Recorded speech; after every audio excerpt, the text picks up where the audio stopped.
for growmybag.tv. Hope you're having a good one. What's good? What's good? What's good? So the market is not good. Excuse me. It's looking that it might go up a hair as a slight recovery from yesterday, but it's not going to recover to where we were yesterday, period. And that's the stock market. In terms of crypto, I think we're just down. Later on, I'll show you how we're actually following the trend line that I drew the other day, which is also not a good thing. I've made some moves in my portfolio to kind of stave off this risk or mitigate the risk. So, it's just another day, just waiting, right? The SEC appointed Taylor Lindman, formerly of Chainlink, to its crypto task force, replacing Michael Salig as the agency focuses on digital asset regulation, while Grayscale increased Chainlink holdings and Link ETFs show stability and amid its growing DeFi influence. Shocker there. Just saying, when you get to that latter part, I mean, yeah, the guy used to work at Chainlink, got a new job at the SEC. That's great. But when you look at Grayscale increasing its purchase, now that's what's up. Yo, 305 was good. Oh, don't forget to invest in yourself today. The sun is, I'm hoping it's going to come out today. I don't know yet. I think it's going to be slightly cloudy. But it should get high enough to melt some of the snow. I mean, we got close to 24 inches, close to 2 feet. So I could go skiing on my own property, which is really nice. I'm from the city. Really? Just saying. Step Finance, Solana Pay, and a third company shut down after a major treasury hack. It was about 5.2 something million dollars. The amount varies because I thought the overall hack was like 20. I think that might include the third company, but all three of those companies will be going out of business, which is unfortunate. But I tell people all the time, pay attention to what's going on. Pay attention to who's involved in whatever project that you're interested in. Pay attention to, what they've done before, how they react to things. You want to understand. You want to have a keen understanding. Take some of those skills that you have at looking at stocks and look at cryptos. Look at crypto projects more carefully. Because remember, companies like those, they're not producing crypto coins. They're producing rails. So you want to make sure that the rails are actually secure. So there's a lot of stuff that's going on there. Terraform Labs bankruptcy administrator sued Jane Street for allegedly exploiting non-public data during the 2022 crypto collapse.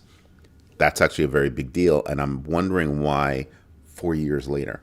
So I guess forensics kicked in and they got evidence and they're thinking, yeah, this is what we're going to do. Kind of interesting. We'll see how that plays out. There have been a lot of things that have played out with regard to Terraform Labs and everything else. So there's got to be some there, as they say. Bit2Me reported $25 million in revenue in 2025 with 8x trading volume surge, with an 8x trading volume surge to 5.3 billion euros. Wow. That's a lot. It shifted to B2B infrastructure and secured an EU MiCA license and became the state-sanctioned crypto liquidator.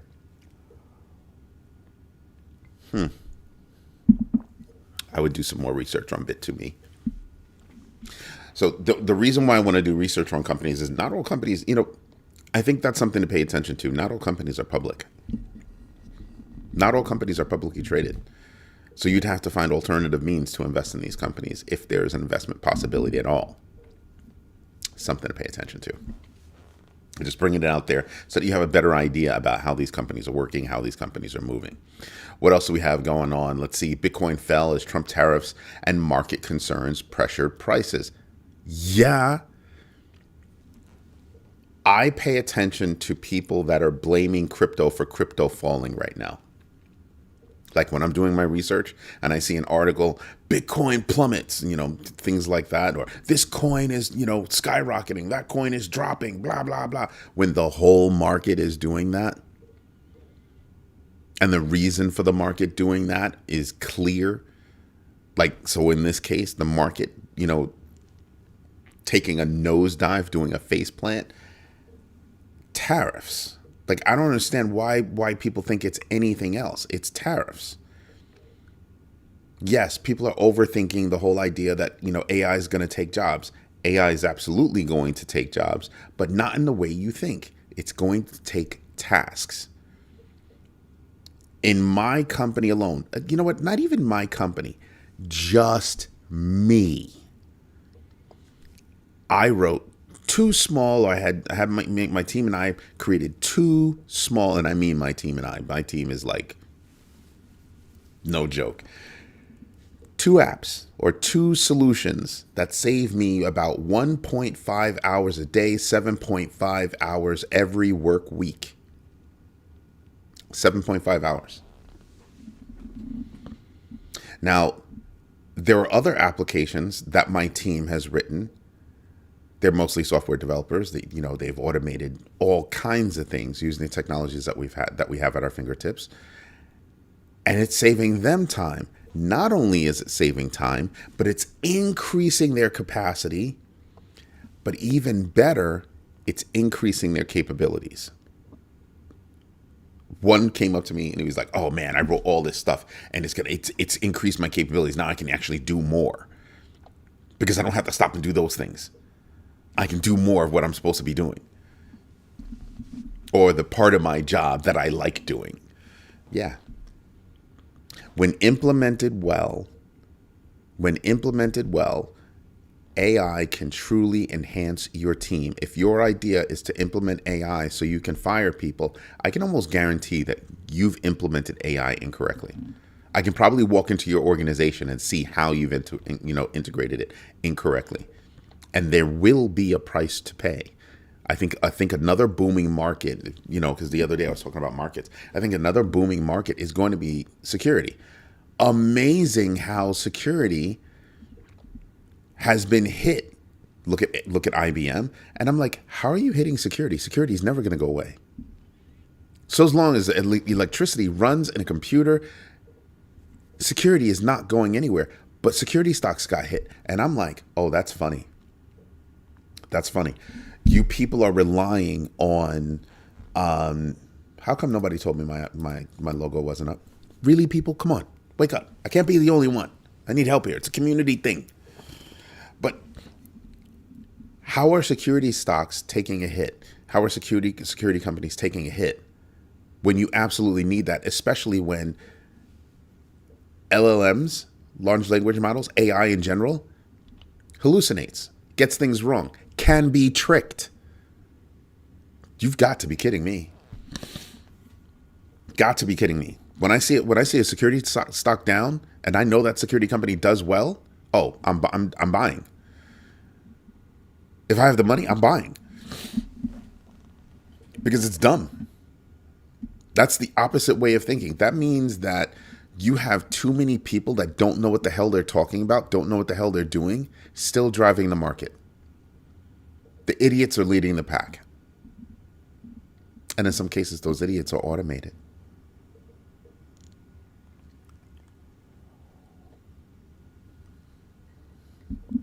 Just saying. What else do we have? Fed proposed removing reputational risk from bank rules, permanently removing reputational risk, right? From bank rules to focus on material financial risks, aligning with ending Operation Choke Point 2.0 and amid regulatory tensions and FTC Coinbase litigation.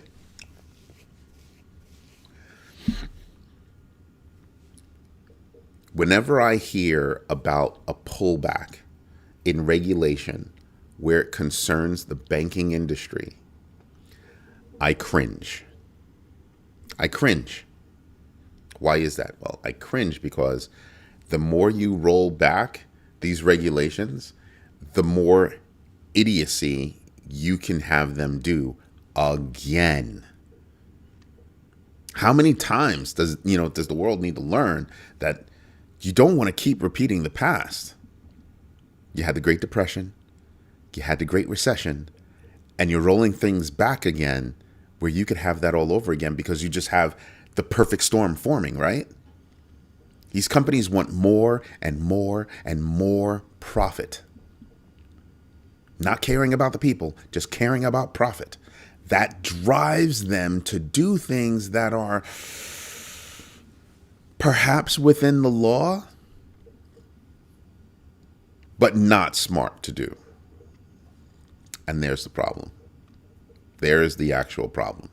When you roll back any kind of regulation against banking, that's there because of banking, you're literally setting yourself up to fail.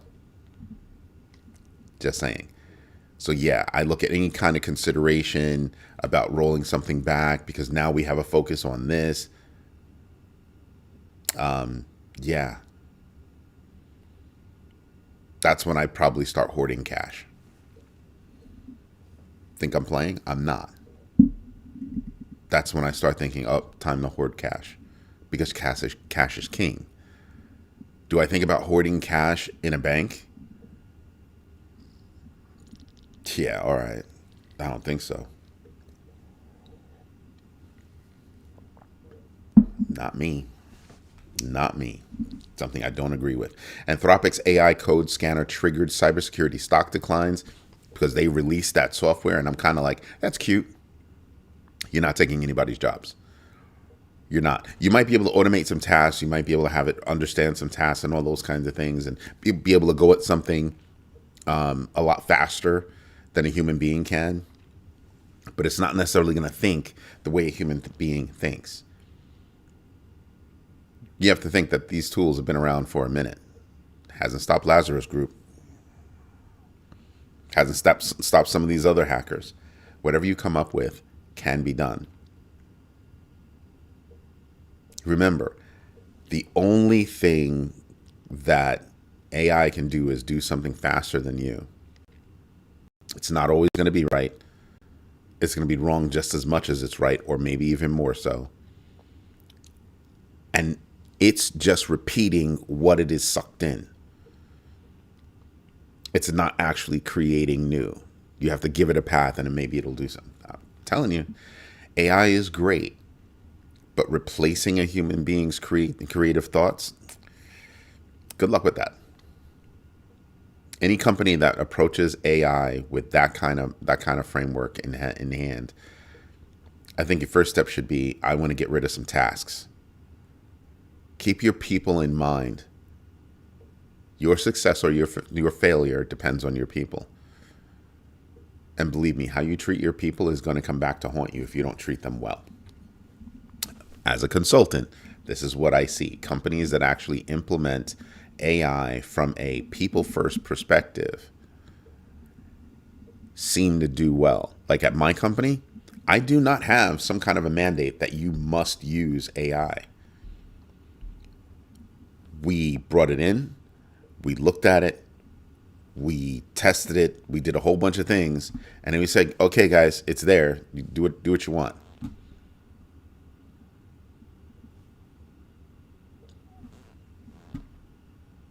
We invent, we create.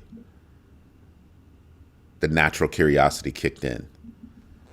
Usefulness soon followed. It was simple stuff at first. Simple stuff. Really simple stuff at first. Then more innovation. Then more innovation. Then innovation of the innovation. People first. Technology second. Just saying. Just saying. It makes a difference. It makes a difference in acceptance. If you tell somebody they must do something, chances are they're going to fight it. If you tell somebody, hey, this might help you in doing your job and free you up to learn this other thing and blah, blah, blah, blah, blah, blah. Caring about your people first means increasing your capacity and possibly increasing your capabilities. My company's capabilities as a whole, holy moly, it's ridiculous. Like I said, we went from doing 6 articles to 12 articles a day to anywhere between 20 and 50 articles a day. Quality articles. Where we have the time to scour and curate what comes through, what comes over, what we think is important. Yeah, that's us. That's not AI saying, oh, we think AI thinks this is important. We could care less. No, what do we think is important? Because if I think something's going to affect my bag, if I think something's going to affect anybody's bag, I'm just going to sit there and I'm going to weigh that. How many people does that represent? Is it 5? Is it 5,000? Is it 50,000? Is it 500,000? That's part of how I evaluate news that comes through. And my whole team does that. Hey, this is going to be important. Might not be important now, but watch. Just saying. How you implement makes a difference. If you're interested in having a conversation about that, give me a buzz. My son needs something. Family first. Sure, go ahead. He wants to borrow my car. He's got a nice Chevy Blazer. Wants to borrow my Hummer. Let's see. A new research report came out from Citrini. The report predicts an AI-driven 2028 economic collapse caused by tech and payment stock fall-offs and all that kind of stuff. IBM, Microsoft, a whole bunch of other companies all took a nosedive. This is what I was talking about. But Citrini's report was not a prediction. It was not a prediction. It was like, hey, this could happen. It's looking and it's saying, here are the things that could happen. And here's the kicker for this report. They're just saying what could happen, but it's in the realm of reality. Like, it's not like we're going to land somebody on Mars next week. Like, no, it wasn't that. It was like, no, this stuff can happen by 2028. I mean, when I look at the economy right now, who's prosperous right now? Who's prosperous right now? I watch the talking heads on television all day long. While I'm doing my work, I watch them all day long. Nobody's prosperous right now. They might be doing okay. They might be doing all right. Maybe a little money here, a little bit of money there. But they're playing it softly because there's volatility in the market because of the new regime that they can't put a finger on unless they're in the know. And let me tell you, there aren't a lot of people in the know. He's been shooting himself in the foot since he took office, since April of last year, since April. And you're sitting there and people are going, I had somebody call me woke. And I was like, woke because I understand how to read charts? Seriously? That's interesting. I don't care who's in that seat. It's the impact of who's in that seat. And the impact right now is nobody's doing well. Nobody's doing well except for people in the know. Everybody, when you're looking at a K-shaped economy, everybody that's pointing up, oh, it's great, blah, blah, blah, blah, blah, blah, because they're sitting on money that they can use so that when the market goes down, they can capitalize. Let's look at the people over at Cantor Fitzgerald, where Howard Lutnick came from. His son and his people got into a business where they were going out to people that got hurt by the tariffs and saying, hey, we'll give you back, 20 X percentage on the dollar for that, for that tariff hit that you took. Because they bet that the Supreme Court was going to overturn it, and it did. And so if that money gets paid back, when that money gets paid back, they'll be the ones to get the money and not the people that actually hurt, because they were caught in a bind and needed the cash, so they accepted this cheesy freaking deal. They didn't come in as saviors. They didn't come in as white knights. They came in as, well, you need the money. We have it. You want some? Yeah, they took advantage of a situation. They took advantage, massive advantage of a situation. Now, if they'd come in and they said, hey, look, listen, we'll give you, because of the risk that we're holding and the gamble that we're taking, we'll give you like 50, 60, 70, 80%. Right? I can understand that. But 20 to 30%? Yikes. Yikes. Now, here's the problem. Collecting the money was not easy. Rolling that back is going to be hard. If you thought it was an S show taking those tariffs, imagine giving back those tariffs and how they have to give it back. You personally buy something from overseas, you personally had to pay those tariffs. You want to collect that money back, you had to go out and you had to buy a tax form, you had to buy tax setting software or tariff software, or hire a broker. And most likely your purchase didn't hit where the broker is to do that, to do all that work. So you just ate that money. So there's a portion of the money that was collected that's never going to be paid back. Listen to that. There's a portion of the money that was stolen that will never be paid back. That's one. Two, how do you do all of those calculations again? Because miraculously, I bet you the government's going to say, oh, well, we didn't keep, those records. We just, there's going to be something. So paying back that money is not going to be easy. And it's going to be years. Scott Bessent was already like, well, it's going to take years for us to pay it back because the Supreme Court didn't say we had to pay it back. They just said we couldn't do it anymore. I want you to think about the mindset of this current regime. The mindset of the current regime is not to help small business. It's to help those that have money. So if you're a small business and you paid those tariffs, even if you're a big business and you paid those tariffs, the government's not going to make it easy. And this is after the DOJ said, well, if we lose this case, we're sure the government won't, the government will go do what it's supposed to do. The government's actually showing that it's not going to do what it's supposed to do. How does that help business? How does that, if you've taken, and to me, I'm going to keep using the word stolen money because you did something you weren't supposed to do and you knew you weren't supposed to do it. So you stole money from the United States, from the people and businesses of the United States. You stole that money.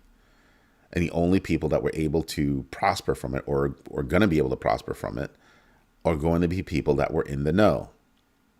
Hence, you have people connected to the White House that were able to make a move and make a bet that said it's going to be repealed. And at some point, they'll get that money back. Now, it's a long game that they're playing, and there's great risk to that game. But still, you had to be in the know. And you had to be sitting on a hoard of cash to be able to take advantage of it. So, yeah, that's a problem. That's a little bit of a problem. Wee bit. So on the website, we have more, news to go through, stuff about Panama, Uber buying a company, the ECB outlining the digital euro roadmap and how they're going to get there from here to 2027. All that stuff. We don't have enough time to get through it all, right? Go to the website, go to growmybag.tv, and there's all the news there. We come out with breaking news just about every day. Those are videos that we drop online. We come out with the Money Minute, the GMB Money Minute that we drop every day, usually twice a day, all to keep you guys informed. So we need your support. We need you to go over to growmybag.tv and become a member. Membership for personal people, regular people, is just $1. It's $1 a month. And we need your support. We greatly appreciate it. What's up next? That's right. We should go over the numbers. So let's bump over. Let me get my notes out of the way. Yeah, these are a whole bunch of articles that we're just not going to get to. I just don't have enough time. Dow futures implied open 116 points up. S&P futures implied open 9.5 points up. NASDAQ futures implied open 55 points up. Oil futures implied open 0.7 cents down. US 10-year about 0.008 points up. Company headlines today: Home Depot reports, Constellation Energy reports, Mercado Libre, Bank of Nova Scotia, American Tower. Who else am I paying to? Realty Income Corporation. I used to consult them. Good company. A lot of good people there. Keurig NRG Energy. Workday, going to be interesting to see Workday. I want to see what their numbers are. They took a hit because of a lawsuit, because they're allegedly their software is discriminatory, ageism, that kind of thing. So I want to see what their numbers are. I want to see what they say going forward. First Solar, Fidelity National Information Services, Coca-Cola, CoStar, HP, and you have Nvidia tomorrow after the bell.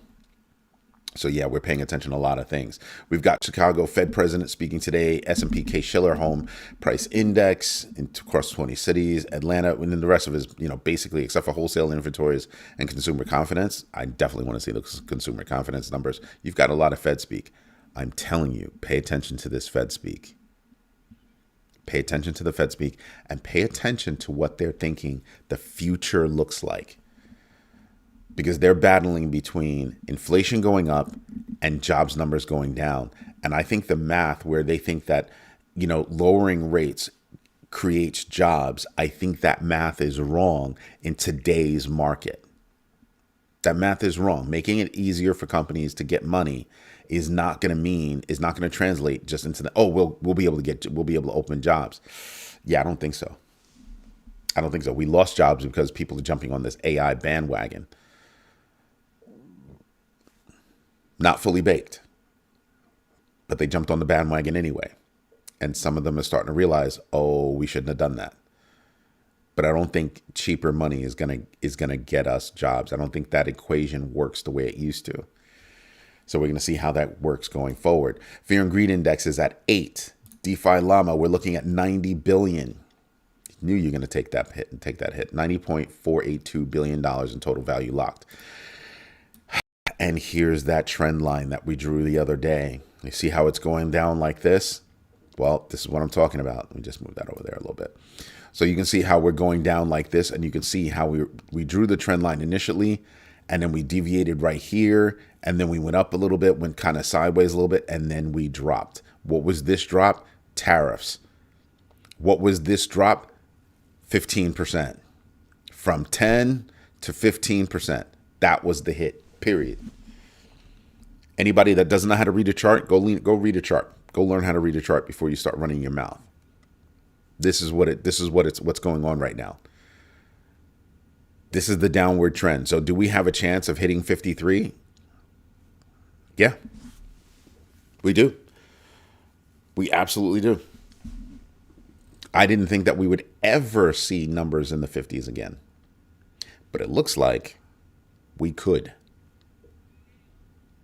This is on purpose that I made the line not touch. That's on purpose. Because I'm hoping we don't get all the way down there.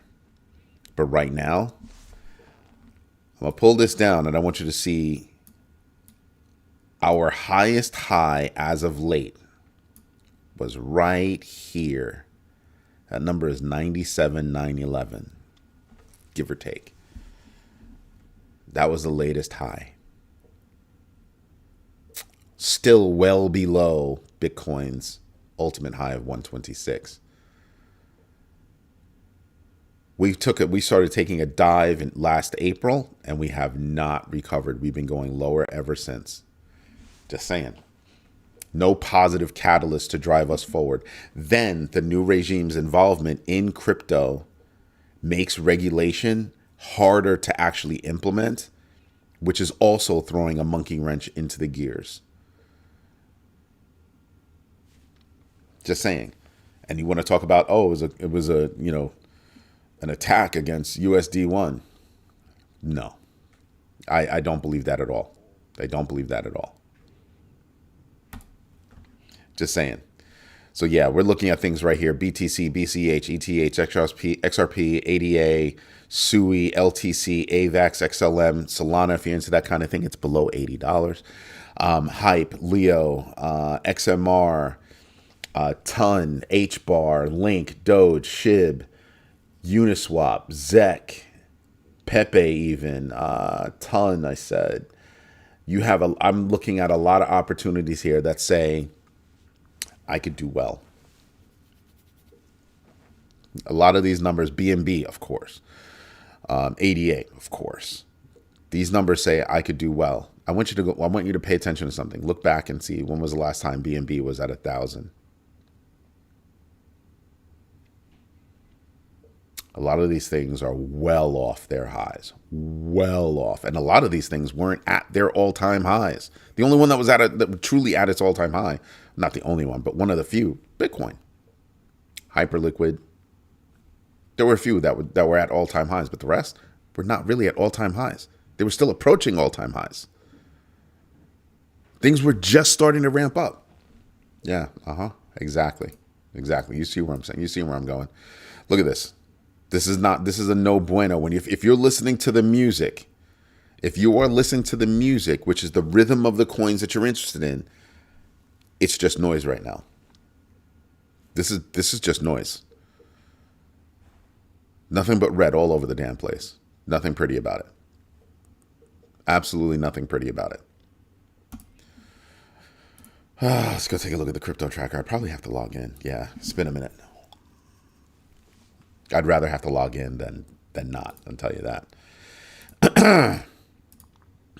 So when you're looking at who's taking a hit, let's see, anybody up here? Bitcoin Cash down 11.35%, GMBX Factor of 6.91, Pump.Fun 9.76 points down, GMBX Factor of 4.07, Fartcoin down 8.96, GMBX Factor of 16.53. Yeah, no, I don't talk about this one because I think it's stupid. I just think it's a hoax.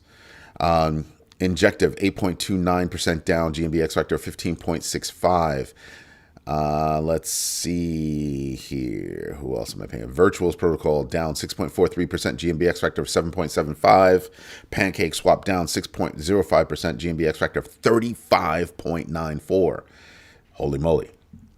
Dogwoof Hat down 6.03%, GMBX Factor of 23.45. That used to be a high flyer. Used to be a high flyer. Gala down 5.98%, GMBX Factor of 239.6. Now I want you to remember that story. Gala was a high flyer in the online gaming space, metaverse gaming space, and they shot themselves in the foot. Go Gala. I used to have a bag of Gala, and I got burned by it. I'm not saying that they can't come back, but I mean, they're still in the top 250 coins. I want you to think about that. They're still in the top 250 coins. Yeah, exactly. Optimism down 5.68, GMBX Factor 40.29.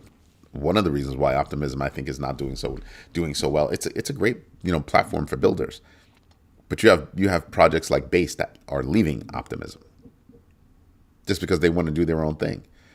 They got their teeth, they got their lips wet on working with something that's already there. Now they want to do their own. There you go. Doge, number 10, down 5.68%, GMBX Factor 7.02. Pay attention to that. Doge is about to get dropped from the top 10. Interesting, no? Were there any winners that matter? Let's see. You stop right there. So, yeah, no, none. None. Pax G is up, but you can't call that up. This right here, you can't call that up. But at least it's on the positive side of zero.